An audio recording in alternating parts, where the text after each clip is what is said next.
Hi, this is Scott Garibay, and today we're going to be talking about the June 2019 Manhattan helicopter crash and Andrew Yang. All right. So, yesterday in Manhattan, in New York City, a skilled veteran, experienced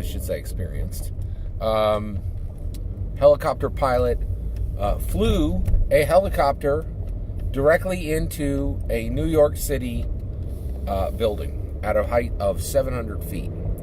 So, since yesterday, there have been investigations, and it appears that this was purely an accident, clearly just human error. The evidence for that is that this pilot had been operating as helicopter pilot for quite some time, and then in addition to that, it was foggy. There was a lot of fog, so conditions lined up with what happened. All right.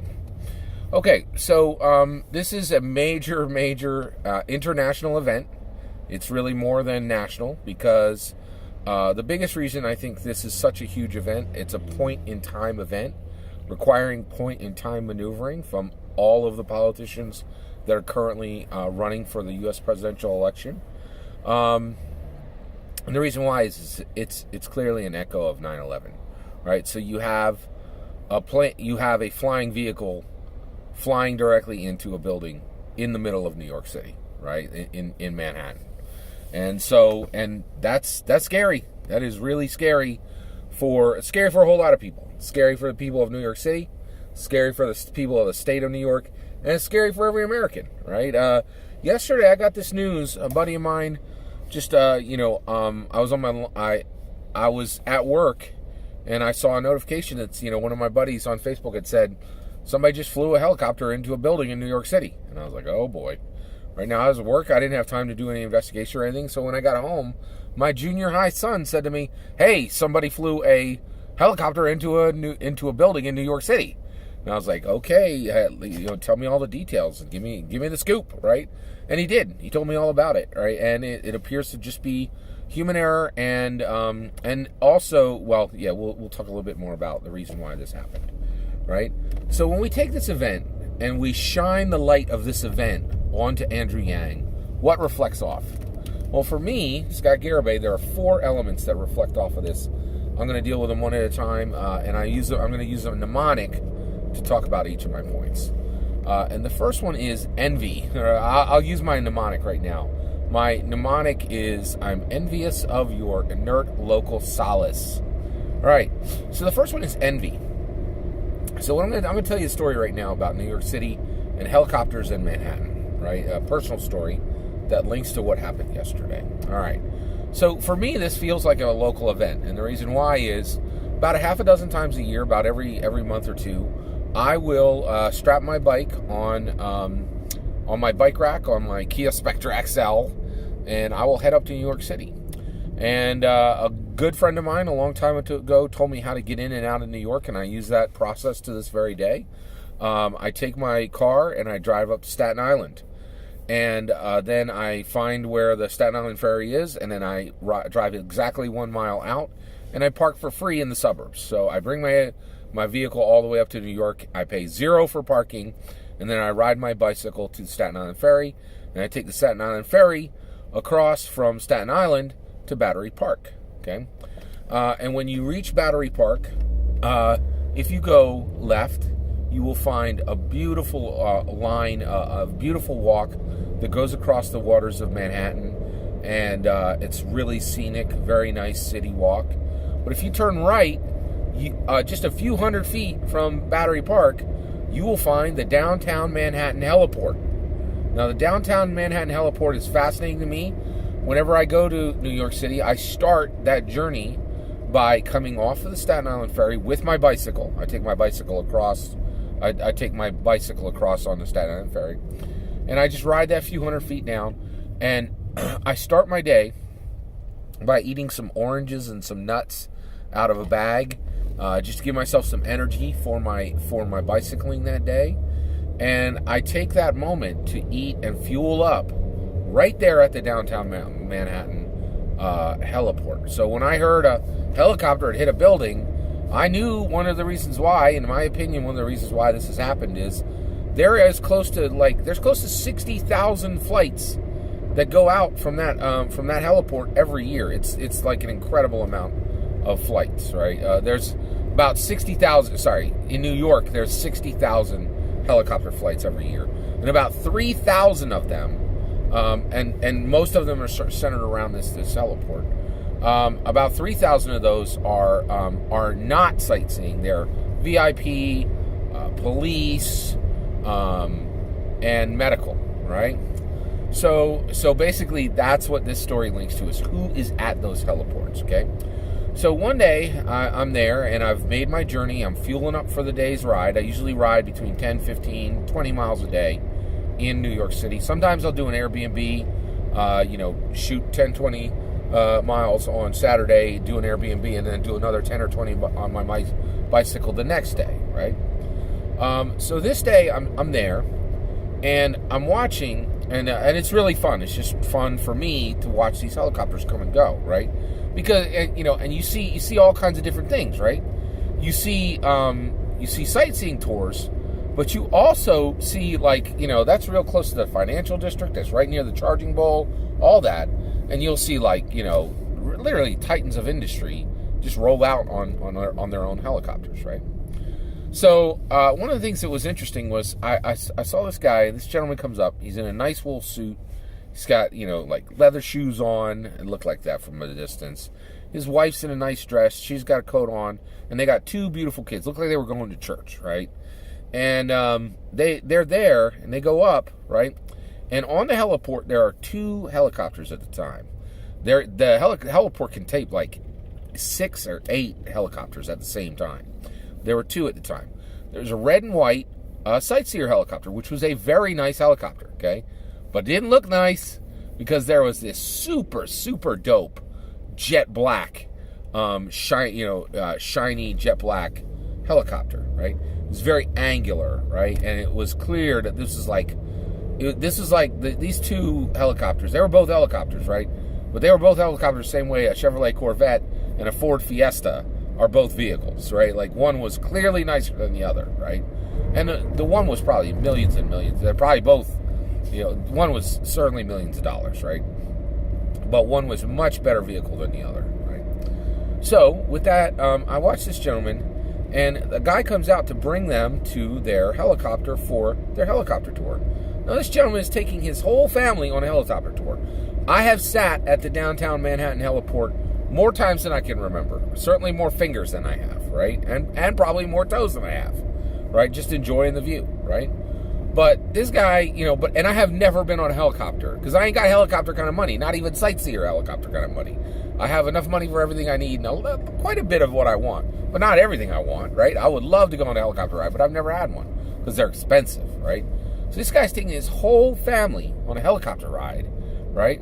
And the helicopter pilot takes him out, out to the red and white helicopter. And I saw that guy stop right there, and he kind of just tugs on the jacket of the pilot and points at the black helicopter, right? And the pilot, whose jacket matches the red and white helicopter, shakes his head no and points to the red and white helicopter, okay?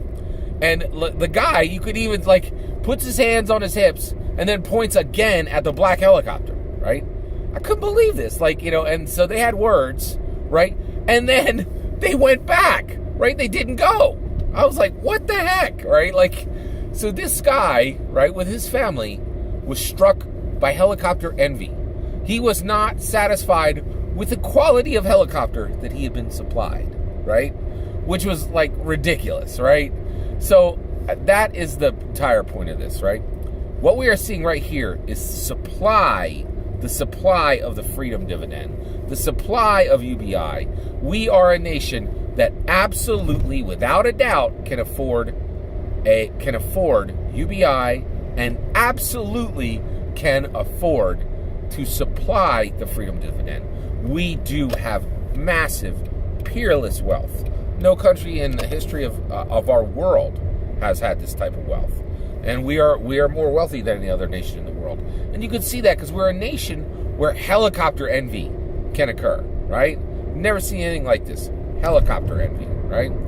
There's your supply for the freedom dividend. We are so rich in this country that people are upset when they have to choose one helicopter over another, right? Like, that's the level of wealth we've achieved, right? There is more than enough to go around. There is more than enough to give every single person in this nation, every single living adult American, $1,000 a month. And even if there isn't enough, there's certainly enough leverage here to borrow, right? And everybody in the world wants to lend to America, even our enemies, right? So there's more than enough supply, and we truly are incredibly wealthy. And I agree with Yang. It's time that we pay some of those freedom dividends out, right? And that that wealth is shared. Like, we can all celebrate the wealth that's been accrued within this nation, right? And so I think that's really interesting. All right. So I said I'm envious of your inert local solace. All right. So let's talk about solace. So this was a really frightening event. It really scared the heck out of New Yorkers. It scared the heck out of people who live in New York State, and it scared the heck out of every single American who remembers 9/11. And it was terrifying. It was really, really short, sharp moment of terror, right? Just remembering the horrific act that was perpetrated against us on September 11th, 2001, right? Just really frightening and terrible, right? So one of the things I really am excited about is the solace that Andrew Yang will bring.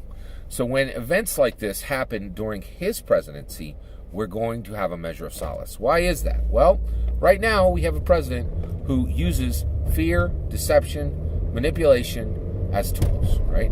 Now, I'm not accusing him of that. Donald Trump declared that in his book, The Art of the Deal, right? He talked about how he uses people's fears to get what he wants, how he uses deception to get what he wants, and how he uses delay and manipulation to get what he wants. In Art of the Deal, you will hear Donald Trump declare every single one of those things as tools, right? Now, Andrew Yang's got books too, right? And he's not talking about using fear as a weapon. And so when we get a president who has abandoned fear as a tool to use to manipulate people, you are going to have a country that will gain solace from the sheer kindness and humanity of its leader, Andrew Yang. Very excited for that. All right, inert, all right? Basically, Andrew Yang is a man of wisdom and discernment. And when this happened, when events like this happen during his presidency, one of the things I'm excited about is him applying the wisdom and discernment that I have seen him displaying many, many times on the campaign trail, right? And one of the things that will need to be done is in situations like this, the government and the politicians will need to remain inert. They will need to do nothing. Nothing should be done based on what just happened yesterday in New York City. And here's why.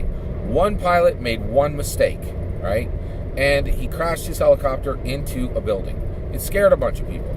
But the reality is, the reason that happened is because there are close to 60,000 helicopter trips in New York City every single year.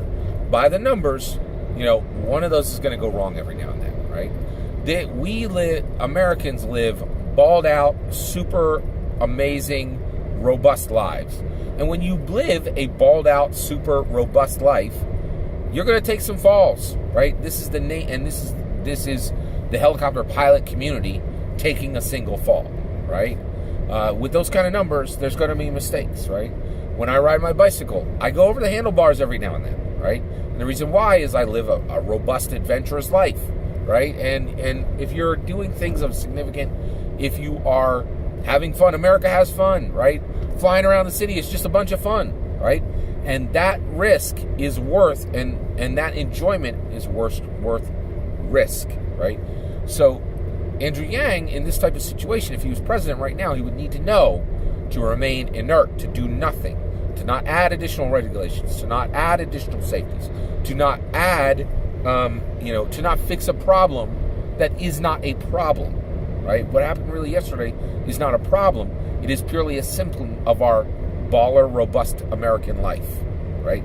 And certainly the baller, robust commerce of New York City, right? It's just part of the mix, right? When you're skiing, you should be falling down every now and then, all right? Okay, so last is local, all right? Let's talk about local, regional, and national, right?